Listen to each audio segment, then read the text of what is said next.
Have you ever just fallen into a fictional world that feels completely, utterly real? You know, where the setting isn't just some painted backdrop, but it's like a character all on its own. Well, today, we're going to pull that magic apart and see how it works. We're going to deconstruct, piece by piece, how this one northern mountain home is built to tell a whole story about strength, about family, and even about a really quiet, intimate moment. All right, let's jump in. Everything, and I mean everything, starts with an idea, a core. For this entire world, it's this phrase right here, just 6 words. But think of these words as the DNA, the creative blueprint for every single choice we are about to see. From the way a house is built to the way a kitchen feels, all of it comes back to this. So, let's start with the big picture, the 10,000-foot view. Before we even meet a character, we have to feel the world they live in, right? And this is all about setting up what the creators call the ska yacht energy. It's basically the vibe, the core aesthetic of this place, a kind of heroic stillness. So how do you take an abstract idea like heroic quietness and make people actually feel it? Well, this is how. You make it tangible. You translate it into specific visual things. We're talking about these huge alpine forests, the sense that it's always snowing, and that sky is always this deep, dusk blue. You see, these aren't just random pretty pictures. They're the first brushstrokes that paint the entire mood of the world. Okay, so from that huge atmospheric feeling, we're going to zoom in, right into the heart of this world, to the home of a character named Qhazo. And we're about to see how the building itself, the architecture, is one of the main storytellers here. And boom, here it is. This slide just lays out the central tension of the whole world so perfectly. Just look at the contrast. On the outside, it's all defense, discipline, dark granite, wood that's been blackened, walls reinforced for avalanches. It's a fortress. But the second you step inside, that cold, hard shell just melts away. You got a huge fireplace, a messy family kitchen, that warm amber glow. This house has 2 faces, and that duality— Let's look a little closer at that fortress exterior, because every little detail is telling you something. The roof isn't just steep because it looks cool. It's designed to shed tons of snow.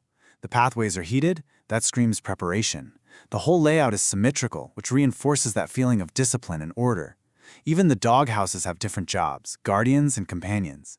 This place is built for purpose, for survival. Okay, now let's step through the front door. The feeling just totally shifts, right? All the spaces inside are built for community, for comfort. That fireplace isn't just in a corner, it's this massive heart of the home. The kitchen is all about family meals. The siblings' room is described as a protective space. And even the private porch isn't about being alone. It's for quiet reflection, for stargazing. It's a total sanctuary. So, we have this world with its cold exterior and warm heart. We have a house that is the perfect symbol of that. So what's the next logical step? Well, you connect that physical space directly to the person who lives there. You show how this home is literally a mirror of its owner, Qhazo. And this is where all that careful world building really pays off for the character. Every piece of the house tells you something about him. That locked weapon locker and climbing gear, they're not just props. They tell you he's reliable when things get bad. The quiet back porch, it shows he's comfortable in his own skin, happy to be alone. That big communal table, that's his protective side, watching over his family. The house isn't just where he lives, it is who he is. And this quote from the source material just nails it. It sums up that connection perfectly. He isn't just some guy trying to survive this tough environment. He's a product of it. The snow, the cold, all the discipline it takes to live there, it doesn't break him. It actually focuses him. It steadies him. All right, now for the really fun part. We've built the world, we get the character, so what happens when we set it all in motion? When the doors to that house actually swing open? We're going to break down a very specific, emotional scene that makes all these separate pieces come to life. Every good scene has an emotional arc, a journey it takes you on. This one is designed to start with the loud, chaotic arrival and then guide us very carefully into this moment of really quiet, personal embarrassment. That's the ride we're about to go on. And this whole thing brings up a really crucial and kind of tricky creative challenge. How do you create a moment of intimacy that feels genuine and awkward, but not romantic or sexualized? The scene we're about to walk through is a masterclass in exactly that. So let's walk through it beat by beat. It starts loud, intimidating. The guardian dogs are doing their job. But right away, Qhazo shows that calm, protective side, quieting them down for his companion, Peppi. Then the door opens, and we get that exact contrast we talked about. Cold, dark night spilling into warm, chaotic family noise. The kitchen is pure, happy mayhem, with the matriarch Kurra at the center of it all. But Qhazo, being who he is, just slips away from the noise. Peppi, curious, follows him down a hallway, and that's when it happens. The accidental moment. Just a glimpse of him shirtless through an open door. And her reaction isn't lust, it's pure, flustered embarrassment.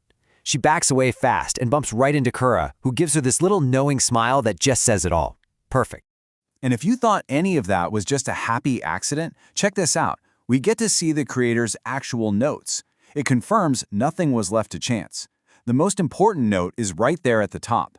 The moment was designed on purpose to be accidental, brief, and awkward. It's a character beat, not a romance scene. And my favorite part? That last note? Kurra 100% noticed. It just adds this wonderful, warm layer of family humor to the whole thing. So, how does all this detailed writing, all these ideas and feelings get turned into actual pictures? For our last section, we're going to pull the curtain back one more time and look at the actual tools used to translate these concepts into images we can see. One of the main tools they use is something called a Midjourney prompt. The easiest way to think about it is it's a set of really detailed instructions. A creator writes out exactly what they want to see, the mood, the style, the lighting, everything, and an AI generates a single static image based on those words.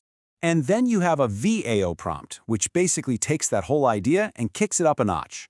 Instead of just one image, you're asking for a short video clip. So the instructions have to be even more detailed, defining not just what things look like, but how people move, how the mood changes, the whole cinematic feel of the scene. And get this, here's an actual piece of the master prompt for the scene we just broke down. Look how specific the language is. They didn't just describe what happens. They typed in wholesome, awkward tone, no sexualization. The creator is literally programming the feeling of the scene right into the instructions. That is how a vision becomes a reality. So, when you boil it all down, it all comes back to intention. From a single 6-word phrase, to the steepness of a roof, to the messy layout of a kitchen, to the beats of one quiet, awkward moment, every single choice was telling the story. Which really just leaves one last question, especially for all you creators out there. What story does the architecture of your world tell?